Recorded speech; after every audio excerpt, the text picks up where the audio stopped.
Baik, selamat sore Bapak-Bapak. Kita ketemu lagi dalam sesi pelatihan kita di sore hari ini dengan bahasan kita nantinya adalah komponen kurikulum operasional di satuan pendidikan. Nah, sebelum kita memulai dan sesi, kita perlu buat kesepakatan dulu ya, supaya kita mengikuti kesepakatan kita supaya tertib dalam sesi ini. Yang pertama yang sudah saya cantumkan di sini adalah peserta mengikuti sesi hingga selesai. Itu yang pertama. Yang kedua, jika ada kebutuhan mendesak dan harus keluar ruangan, maka harus mohon izin atau minta izin dulu supaya kalau diberi izin bisa keluar. Yang berikut, peserta menyelesaikan semua tugas jikalau ada tugas yang harus diselesaikan dalam sesi ini. Bagaimana? Apakah perlu kita tambahkan hal-hal lain yang supaya membuat sesi kita menjadi lebih berjalan dengan baik? Saya persilahkan, mungkin ada usulan tambahan kesepakatan, saya persilahkan. Pas, Bapak.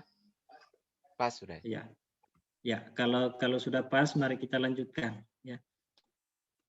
Baik, jadi tujuan kita mengikuti sesi diklat dengan bahasan tentang komponen kurikulum operasional di satuan pendidikan ini, tujuannya adalah peserta dapat memahami komponen-komponen kurikulum operasional sekolah atau satuan pendidikan. Itu satu-satunya tujuan kita pada sesi sore hari ini. Diharapkan di akhir kegiatan kita mencapai ini. Nah, sebelum kita masuk di dalam materi tentang komponen-komponen kurikulum, saya pikir kita ini adalah pelaku-pelaku kurikulum. Sudah berpengalaman, sudah sekian tahun menjadi guru, menjadi kepala sekolah, sehingga kurikulum tidak asing lagi. Paling tidak kita sudah tahu apa yang menjadi bagian-bagian atau komponen-komponen dari sebuah kurikulum operasional sekolah. Nah, untuk itu saya beri waktu. Mungkin ada yang bisa menjawab pertanyaan ini. Saya persilakan. Ada yang mau menjawabnya? Saya persilakan. Baik Bapak, saya mencoba menjawab pertanyaan yang Bapak siapkan ini. Kalau menurut saya komponen yang pertama itu kita perlu mengetahui karakteristik peserta didik. Kita harus mengetahui apa kebutuhan mereka. Setelah kita mengetahui karakteristik peserta didik, kita mengejawantahkan ke dalam visi, kemudian dijabarkan lagi ke misi, lalu dilanjutkan ke tujuan satuan pendidikan. Setelah itu melakukan pendampingan, baik pendampingan yang dilakukan direncanakan oleh kepala sekolah maupun pendampingan yang dilakukan oleh pengawas. Dan yang lebih penting lagi di komponen itu adalah pengembangan profesi guru. Nah, itu saja yang saya pahami, kurang lebihnya saya kembalikan kepada Bapak Lo. Baik, luar biasa ya. Itulah guru yang sudah berpengalaman sekian tahun menggeluti kurikulum. Makasih atas jawabannya. Mungkin ada lagi yang mau menambahkan? Saya persilakan.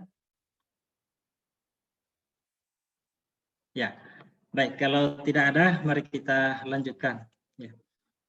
Ya, jadi terkait dengan kurikulum operasional satuan pendidikan dalam program sekolah penggerak, ada komponen-komponen kurikulum yang perlu kita pahami bersama. Ya. Komponen-komponen ini terbagi dalam dua bagian besar, yaitu komponen yang bisa ditinjau dalam jangka waktu 4-5 tahun. Kemudian ada yang bisa ditinjau kembali dalam jangka waktu pendek, yaitu 1 tahun. Yang pertama itu adalah bagian karakteristik satuan pendidikan. Nah, Karakteristik satuan pendidikan ini berisi tentang hasil analisis konteks ya dari sekolah yang menggambarkan keadaan sekolah baik dari segi kebutuhan peserta didik, sosial budaya di sekitar lingkungan sekolah, kebutuhan pendidik dan tenaga kependidikan, itu semuanya dianalisis kemudian dituangkan dalam bagian atau komponen karakteristik satuan pendidikan ini. Nah, karakteristik satuan pendidikan ini bisa ditinjau 4-5 tahun. Nah, bagian yang kedua yaitu visi, misi, dan tujuan. Jadi 3 hal ini menjadi satu bagian, nanti diuraikan secara berurut dari visi, kemudian misi, datang di tujuan. Jadi secara singkat, visi itu merupakan gambaran harapan besar kita apa, atau harapan besar dari satuan pendidikan ke depan itu apa. Kemudian diuraikan menjadi misi dan tujuan. Misi dan tujuan itu adalah bertujuan untuk menjawab bagaimana mencapai visi atau harapan besar di atas itu. Itulah bagian visi, misi, dan tujuan. Nah, itu bagian kedua. Bagian yang ketiga adalah pengorganisasian pembelajaran. Bagian ini berisi uraian tentang cara sekolah mengatur muatan kurikulum dalam satu rentang waktu.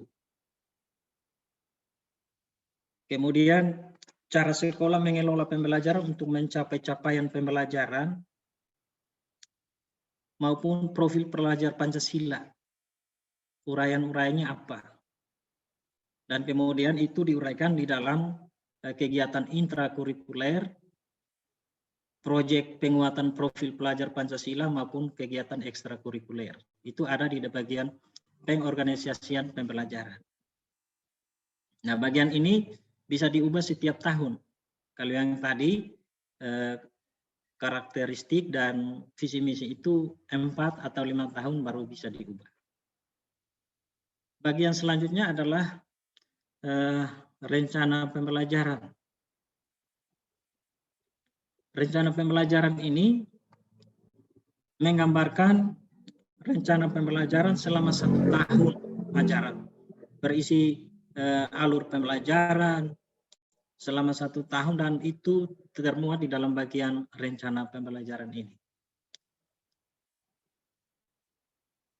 Bagian yang berikut adalah pendampingan, evaluasi, dan pengembangan profesional. Jadi kerangka bentuk pendampingan, evaluasi, dan pengembangan profesional itu dilakukan untuk peningkatan kualitas pembelajaran secara berkelanjutan.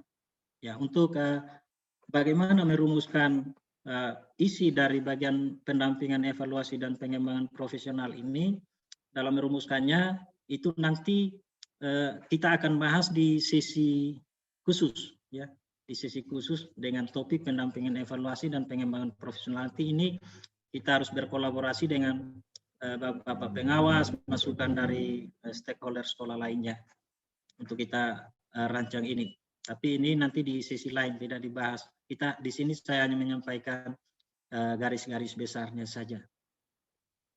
Yang berikut adalah bagian lampiran. Jadi itu 6 bagian atau komponen dari sebuah kurikulum operasional satuan pendidikan, dan sampai di sini penjelasan saya. Mungkin ada hal-hal yang perlu ditanyakan. Kalau belum jelas dari Bapak-Bapak semua, saya beri kesempatan. Saya persilakan. Saya mau tanya tentang isi lampiran, Bapak. Ini Iya. bisa diterangkan. Oh ya. Mohon maaf,